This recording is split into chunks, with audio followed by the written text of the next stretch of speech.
Zee 24 तास एक पाऊल पुढे। पुणे जिल्ह्यात जुन्नर तालुक्यातल्या नारायणगावच्या बाजार समितीने टोमॅटो खरेदी विक्रीच्या व्यवहारातून तब्बल 50 कोटींहून अधिक उलाढाल केली आहे। टोमॅटोची पुण्यातून मोठ्या प्रमाणात निर्यात झाल्याने शेतकऱ्यांनाही त्याचा चांगला फायदा झालाय।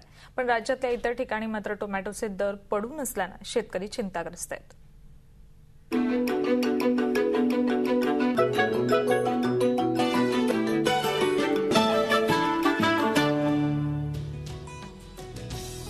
जुन्नर तालुक्यातून यंदा मोठ्या प्रमाणात टोमॅटोची निर्यात झाली, त्यामुळे शेतकऱ्यांना चांगला दर मिळाला।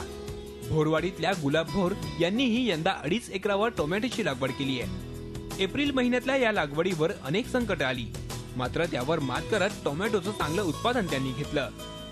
शेणखत वगैरे आणि नंतरला तार काठी बांबू आणि मजुरांसाठी 50-60 हजार रुपये मजुरी आणि शेणखतासाठी 10-20 हजार रुपये लागले आणि रासायनिक खतांसाठी असं टोटल जवळजवळ 3-1 लाख रुपये खर्च झालेला आहे। पाणी, खत आणि कीड रोग नियंत्रणाचं चोख नियोजन ठेवल्यानं यंदा शेतकऱ्यांचं 3000हून अधिक कॅरेटचं उत्पादन म्हणजे 60 टन एवढ्या उत्पादनाची अपेक्षा आहे। आतापर्यंत त्यांना 20 टनासाठी 27 रुपये दर मिळालाय, तर दुसऱ्या टप्प्यातील 20 टनासाठी 17.5 रुपये एवढा दर मिळालाय। यंदा जुन्नर तालुक्यातून मोठ्या प्रमाणात निर्यात झाल्यानं शेतकऱ्यांचा फायदाच झालाय। जर भाव जर म्हणलं तर आम्हाला 350-400 रुपये भाव पडला। आमचे जवळजवळ 5-6 हजार कॅरेट गेलेले, तर आम्हाला खर्च वाजा जाता जवळजवळ 7-8-10 लाख रुपये मिळालेले। 350 ते 450 कॅरेटचे सरासरी मला वाटते 8 ते 9 लाख रुपये झाले असतील आणि किरकोळ टोटल सर्व मालाचे धरले ते 12 ते 13 लाखापर्यंत आतापर्यंत पैसे झाले। तर सरासरी खर्च 3 ते 3.5 लाख खर्च होऊन 10 लाख रुपये निव्वळ नफ्यात असेल। राज्यात दुष्काळ सदृश स्थिती असतानाही शेतकऱ्यांनी पाण्याचं चोख नियोजन करून दर्जेदार टोमॅटोचं उत्पादन घेतलंय। दिवसेंदिवस या टोमॅटोला बाहेरच्या देशातून मागणी वाढतीये।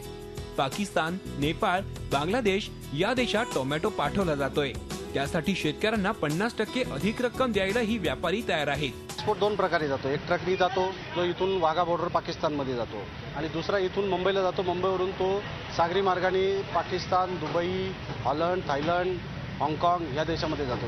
किसान खड़े जितना मांगते उतना देते। कभी 500 रुपये जाली का बाजार था, 400 पे आ गया, फिर 350 पे आ गया। शेतमाल नाशवंत आहे। शेतकऱ्याच्या याच मजबुरीचा फायदा आजवर व्यापाऱ्यांनी घेतलाय। त्यामुळे पुण्यात सरासरी 18 ते 20 रुपये दर असतानाही नाशिकमध्ये अवघा 7.5 रुपये एवढाच दर शेतकऱ्यांना दिला जातोय। ही विसंगती नसून व्यापाऱ्यांची खेळी आहे। ती शेतकऱ्यांनी हाणून पाडायची असेल तर शेतकऱ्यांनी दूरच्या बाजारपेठांचाही शोध घ्यायला हवा। झी 24 ताससाठी अरुण मेहत्रे, पुणे। झी 24 तास एक पाऊल पुढे।